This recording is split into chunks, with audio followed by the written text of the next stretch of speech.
Vamos nos reportar agora ao cenário local. O que ocorreu em Erval para motivar a publicação do alerta de raiva nas redes sociais? Quando isso ocorreu? E que distrito ou distritos estão os animais infectados ou já mortos? Quais os fatores locais que cooperam para os casos em tela? E quantos animais foram infectados? Foram bovinos, equinos, ovinos? Bom, Diogo, especificamente então nesse caso aqui, no foco de Erval, nós recebemos uma notificação no dia 23 de maio, nós recebemos uma notificação, né, de uma produtora. De abril, Laura. Desculpa, abril, 23 de abril, obrigada. A gente recebeu uma notificação de que haviam animais mordidos na propriedade, né, presença de morcego num local próximo à residência, né. No dia 23, eu pessoalmente me desloquei até a propriedade, inclusive a mesma propriedade tinha notificação de aves mortas também, de alta mortalidade de aves, e a gente foi verificar isso. Chegando lá, a gente ficou sabendo também eu fiquei sabendo dessa, que a produtora também tinha comentado sobre a presença dos morcegos. No dia, não haviam animais doentes, no dia da visita 23, e eles foram já orientados, inclusive, a fazer a vacinação, né? Os animais da propriedade ainda não estavam vacinados e eles foram orientados para fazer a vacinação.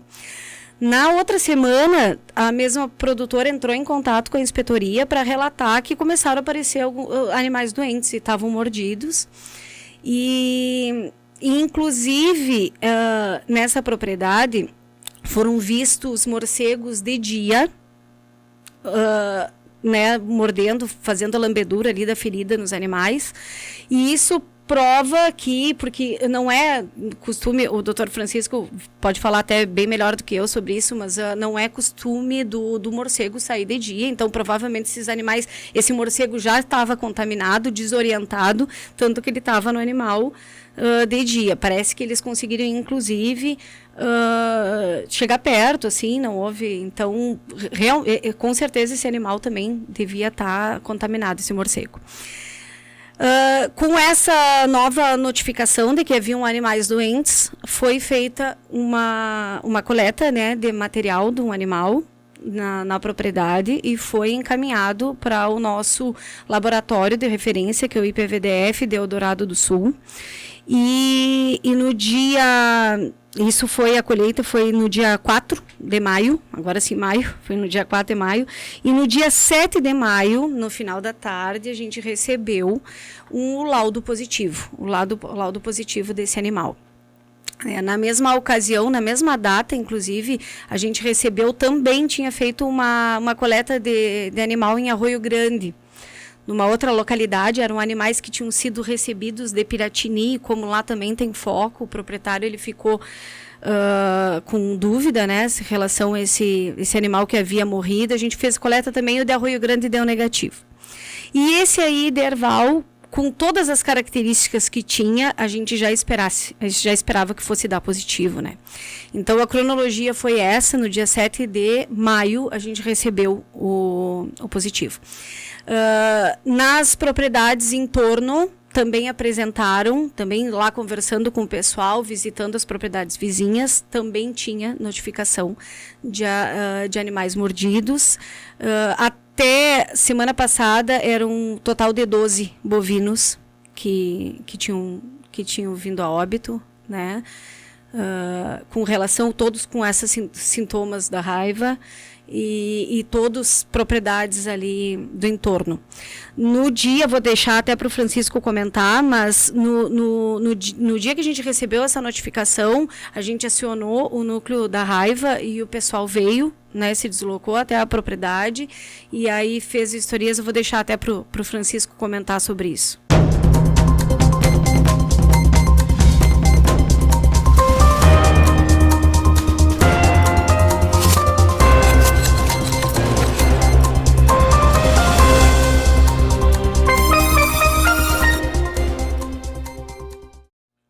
mesmo dia 4, na qual a doutora Laura se referia, que foi feita a coleta, e o material aqui a gente tem que, por mais cruento que pareça ser, mas é o material que a gente precisa de eleição para fazer o diagnóstico, é o cérebro do animal. Então, invariavelmente, o animal vai estar morto quando a gente fizer essa coleta.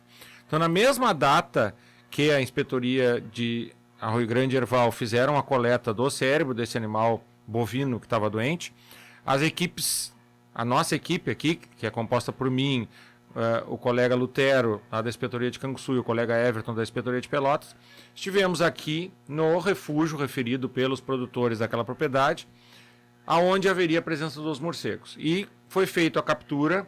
Nessa data foram capturados 26 morcegos hematófagos dentro do refúgio. E dentro do refúgio havia um morcego morto, recente, e um dos morcegos que foi capturado, e a captura é feita através com um pulsar, que é um pequeno cesto de corda, e também com colocação de redes, porque isso é um bueiro da linha férrea, né? Ali, na localidade de Herval, tem vários bueiros da linha férrea. Então, é colocado rede nas duas pontas do bueiro e se captura lá dentro. Um morcego que foi capturado acabou morrendo dentro da gaiola, na qual a gente prende eles para depois fazer o tratamento que a gente faz em relação aos morcegos. Esses 2 morcegos foram encaminhados também para o IPVDF, que é o nosso laboratório de referência no município de Eldorado do Sul, e na mesma data do dia 7, que na quarta-feira veio a resposta de que também eram positivos. Aqui eu acho que é importante salientar, né, Laura, e comentar quais são os sintomas da raiva nos bovinos para que o nosso produtor consiga detectar isso o quanto antes, porque a informação ela tem que ser o mais rápido possível chegar na inspetoria veterinária do município e depois a inspetoria aciona um núcleo de raiva que trabalha durante 2 semanas por mês, a gente trabalha diretamente com isso. Então, os sintomas de raiva, normalmente, eles, entre o animal apresentar os primeiros sintomas e ele vir a óbito, é mais ou menos 10 dias. Mais ou menos, porque biologia não é matemática, né? A gente não pode dizer, cravar que vai ser em 10 dias, que não é, na prática não é assim que acontece. Então, os primeiros 3 dias, 1 a 3 dias, o animal começa a ter dificuldades para caminhar. O produtor vai notar que o animal ele vai ter uma dificuldade no trem posterior, ou seja, nas patas de trás em caminhar. Ele vai estar caminhando, daqui a pouco ele vai trupicar, ele vai trançar uma perna na outra, ele vai ter uma certa cambalhar ao caminhar. 1 a 3 dias. Dos 3 aos 5 dias, mais ou menos, o animal começa num deita, levanta, trupica, cai, levanta. É essa a sintomatologia.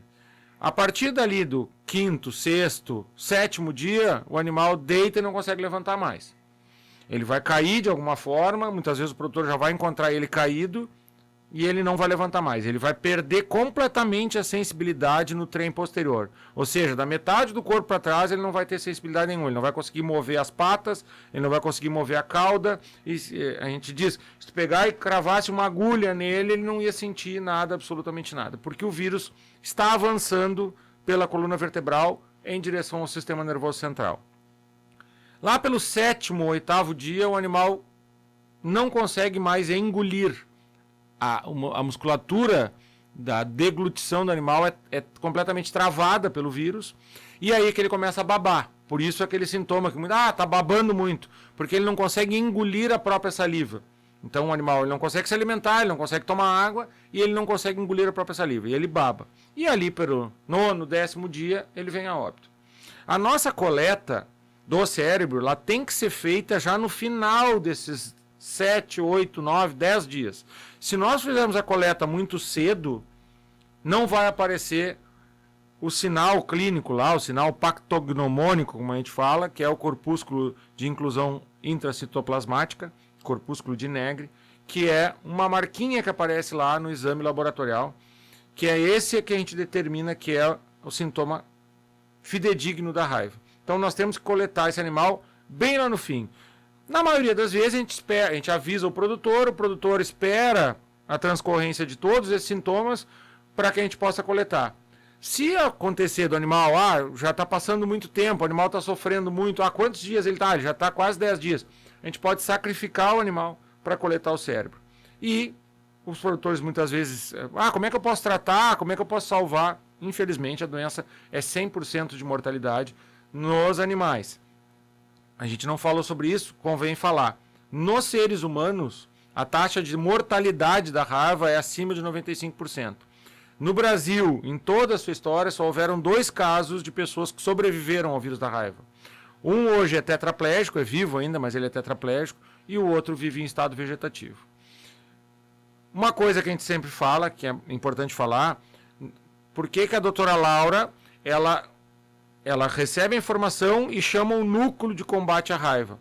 Porque nós que participamos do núcleo, a gente, como eu falei lá anteriormente, é uma doença que pode afetar o ser humano. Então nós fazemos anualmente uma coleta de sangue para ver se nós temos anticorpos para trabalhar com a raiva. E se não tivermos, nós vamos fazer uma vacinação para que nós tenhamos essa salvaguarda para nós, porque da mesma forma que a gente está trabalhando tanto com um cérebro contaminado, de um bovino contaminado, ou com o próprio morcego que a gente manipula, obviamente com luvas de couro bem grossas, com material, com EPI, se a gente tiver uma mordida acidental, a gente pode se contaminar, e no nosso caso a gente vai estar vacinado para isso, para que a doença não chegue também nós que somos servidores do Estado do Rio Grande do Sul.